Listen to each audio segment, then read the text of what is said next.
Today is all about the Oregon coast. We're going to be speeding down the sand dunes of Florence as we take on the very unforgiving but wildly rewarding sport of sandboarding.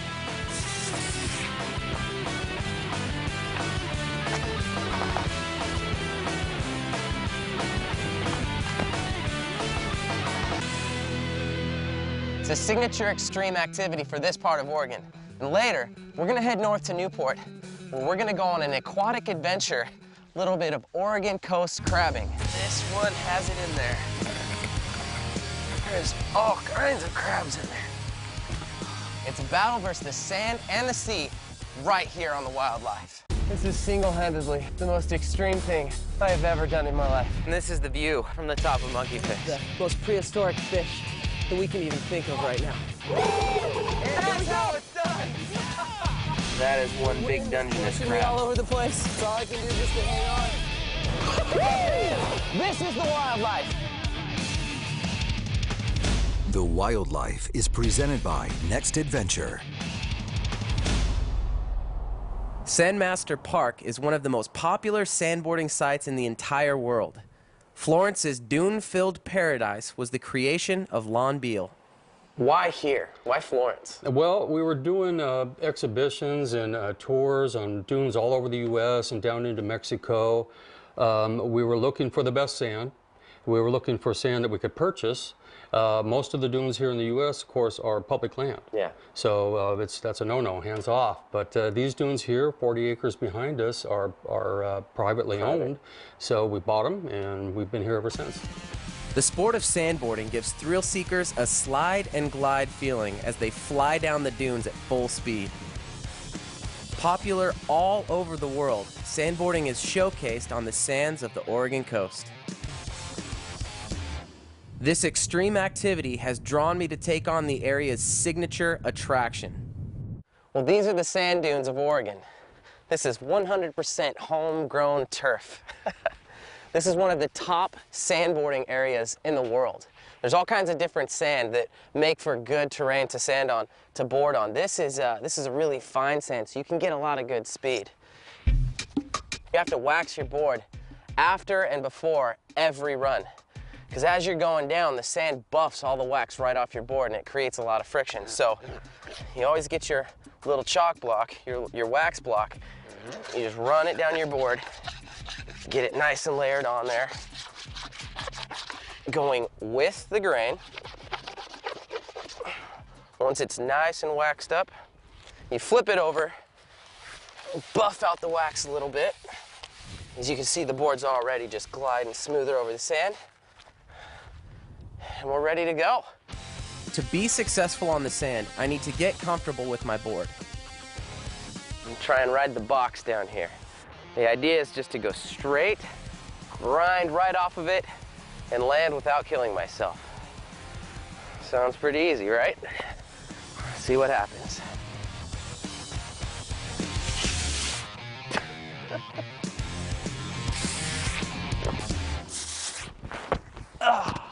I like the box. A few runs on the box was all I needed for us to get started on the dunes and start pushing the limits. This sport is extreme by its very nature. You're just hauling down a sand dune, finding something to jump, and going for it. The elements of it are pretty simple because all you need is a board and some wax and a whole lot of courage.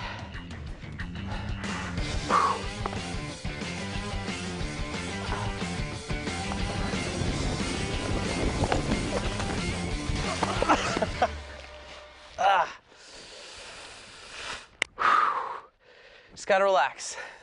This is not like snowboarding. You know, snowboarding, it's nice, soft, fluffy snow. Sand is basically small rocks, microscopic rocks.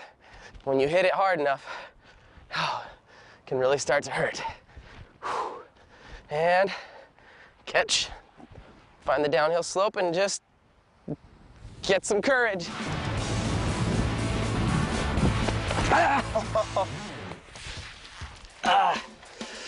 Like any new challenge, it takes several rides to feel the connection with the sport.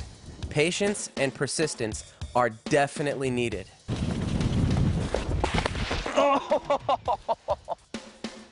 I just cannot get over the hump and down into the bowl without butt planting. It's like I just get my weight on the top side of it, and I think I got it planted. I still got to get used to this hole going from nice and flat and even to tilted and cockeyed and upside down. Whew. One more time.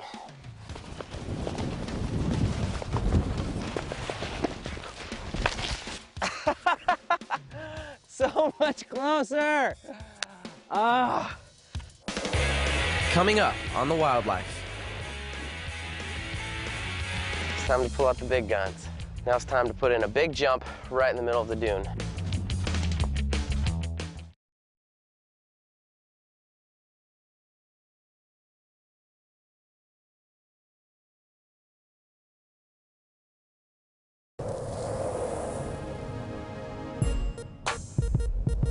Sandmaster Park owner Lon Beal is a major force behind the sport of sandboarding in Florence and all over the world. Well, personally, I started sandboarding in 1972, and I was introduced to it by friends who had been sandboarding in the mid-50s. So, of all the people from around the world, how many of them make it here annually? We see about 25,000 people annually from all over the world. We get a lot of Europeans, we get a lot of South Americans, and the numbers seem to be growing. Each year we seem to see more and more people. So they're just flocking here and yeah. They realize that the secret's out. We get a lot of repeats because people come, they have a good time. It's inexpensive, it's healthy, it's bio-friendly, and they love it. They fall in love with it, go home, tell their friends in whatever country they're from, and it just keeps sending us more people.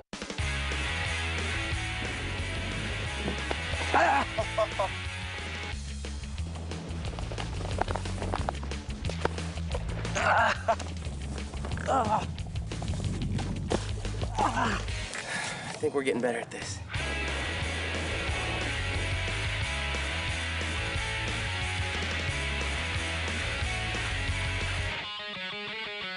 Right as I got to the top of the jump, the board went squarely on me. And instead of going backward like I usually do, I leaned forward to compensate. Just totally caught the front nose of my board right into the jump and face planted.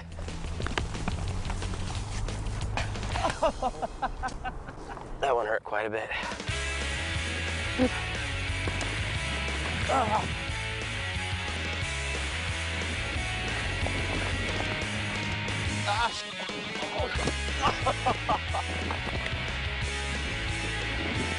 Oh, come on!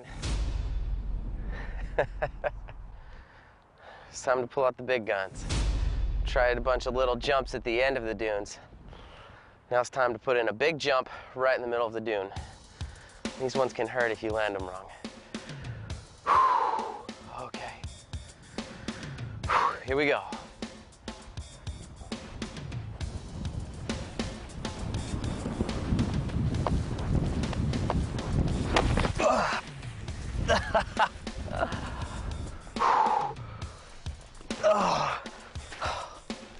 Okay.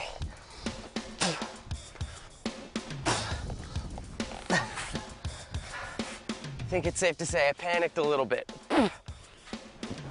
What you want to do, you want to hit the jump and stay as level on your board as you possibly can. You don't want to lean forward, onto your heels, back towards the nose. You want to stay completely centered on your board. As soon as I was airborne, my board was like up here and going squirrely, and I was like, this is gonna end bad. Let's try again.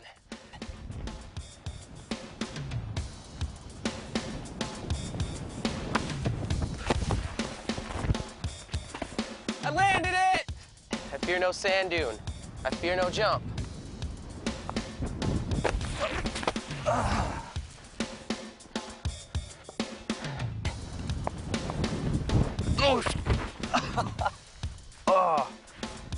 Oh yeah, that one hurt.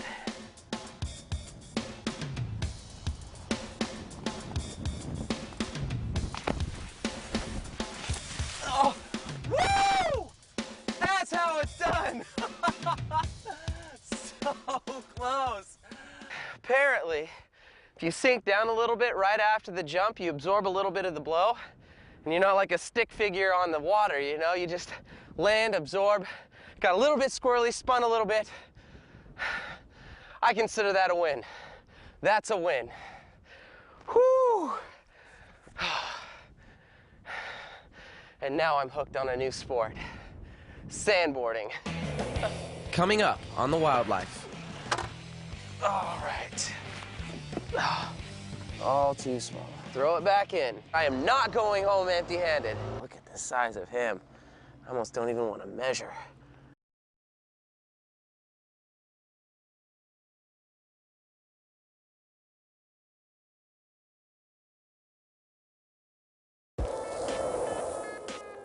The Wildlife is presented by Next Adventure. My all-day journey on the coast has us moving north to the town of Newport, where we look to bring home a fresh catch of local Dungeness crab for dinner.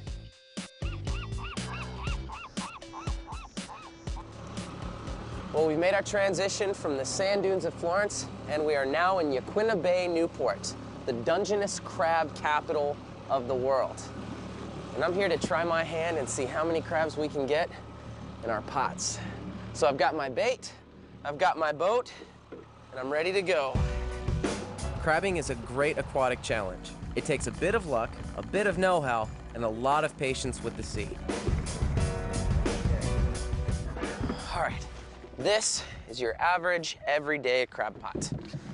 The idea here is to put some bait inside the pot, and in this case, the bait of the day is mink.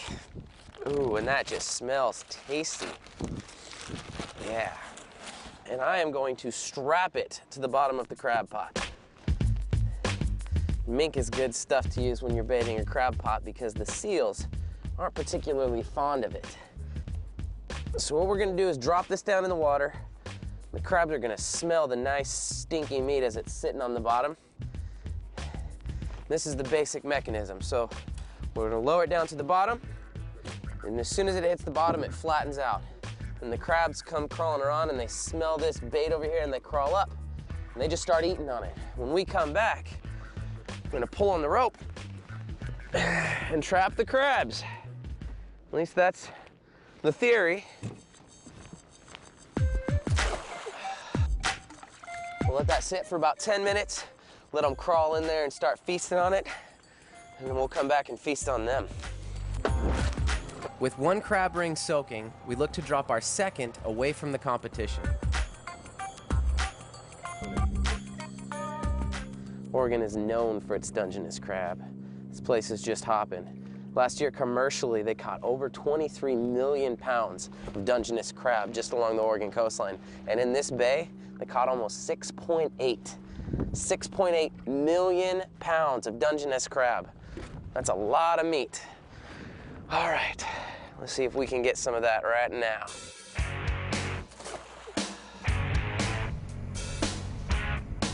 With about 15 minutes of soak time, our first crab ring should have some action. So at this point, if there's anything in it, it'll be trapped inside the cage. And that is a crab pot, right there.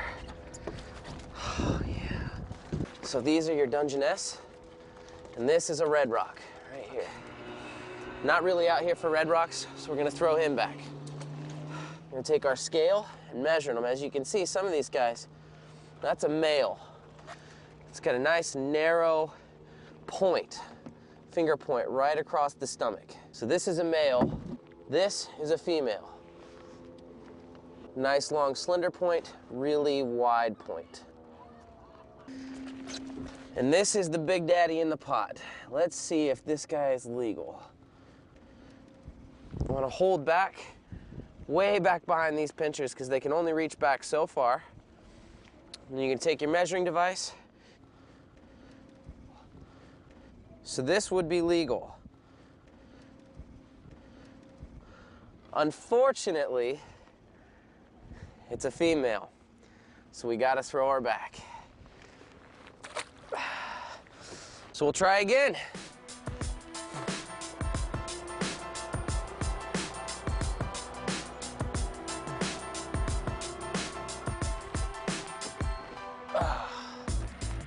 And we've got no keepers. I think I'm gonna head up the channel just a little bit more, toss this guy back in, and keep trying. It seems patience with the bait is what it's going to take for success. And we've got a pot full of crabs.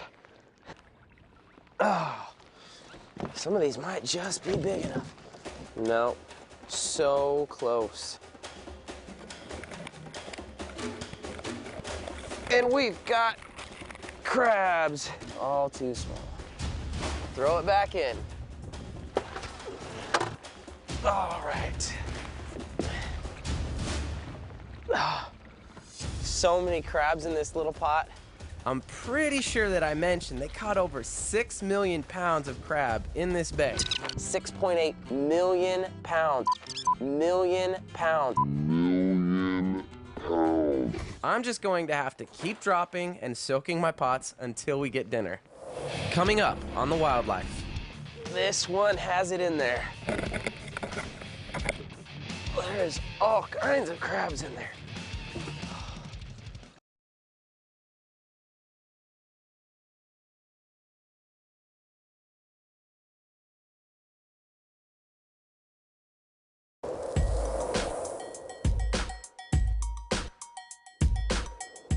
We've been on the coast for a while now. Something legal sized needs to make it into our boat. Oh yeah, got a good feeling about this pot.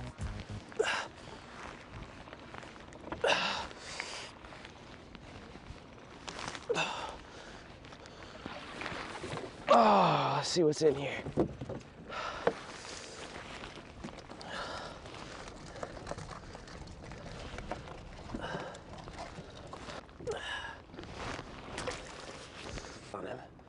Ooh, we're close.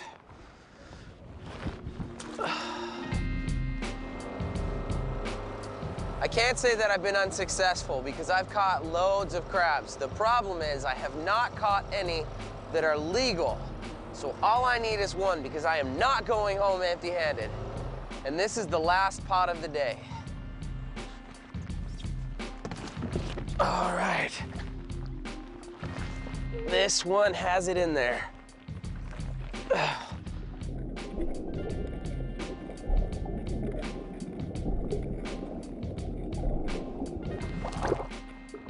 There's all kinds of crabs in there. Oh yeah, there's definitely something in there. Close, so close. We've got a winner! Woo! Right there. And it's a male. All right, there's one. It's a male, and it is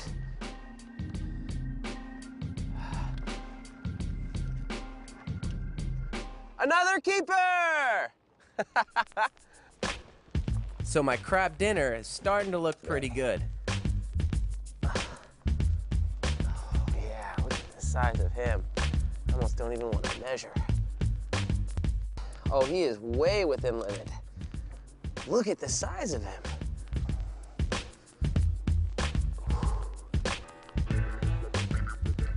That is one big Dungeness crab. 3 good-sized keepers.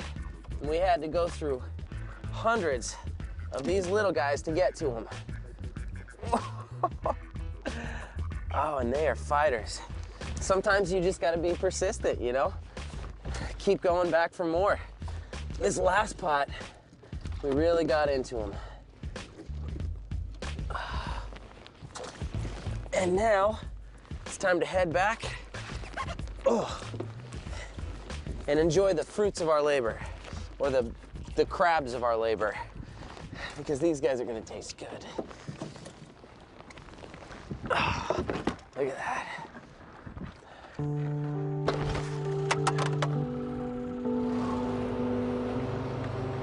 After a long day of sandboarding and crabbing, I'm headed back to the docks where I'm gonna clean my crabs, cook them, and eat them. Just like my challenge down the coast in Florence, persistence and patience paid off in success once again.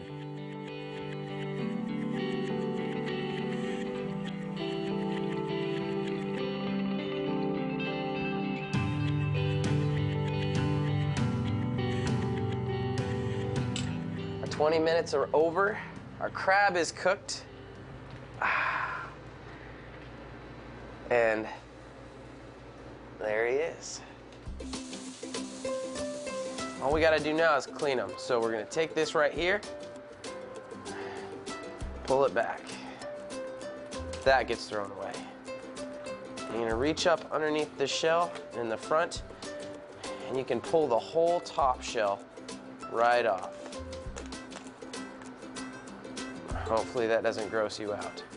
And that gets thrown away. Reach right up here in the front, break that off. That gets thrown away. And none of this stuff is edible. You just kind of get rid of it. It's the ooey gooeys, the guts and stuff. So you just pull all that off right there.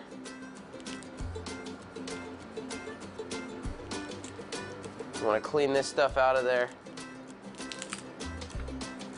Give it a quick rinse.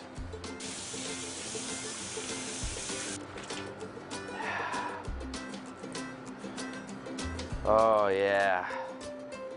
Now comes the really fun part. Eating it.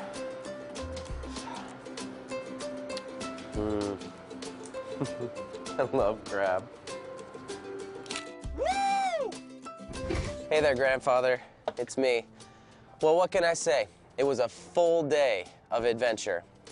And in the end, patience finally paid off. I know you're always telling me that patience is kind of the key to being successful, but today that really came into effect. After a long day of sandboarding, I finally landed my jump. Then I headed up to Newport, and after pulling in pot after pot with little crabs in it, I finally got some keepers. And it paid off. So here I am sitting on the docks, thinking of you. Love, Jeremy.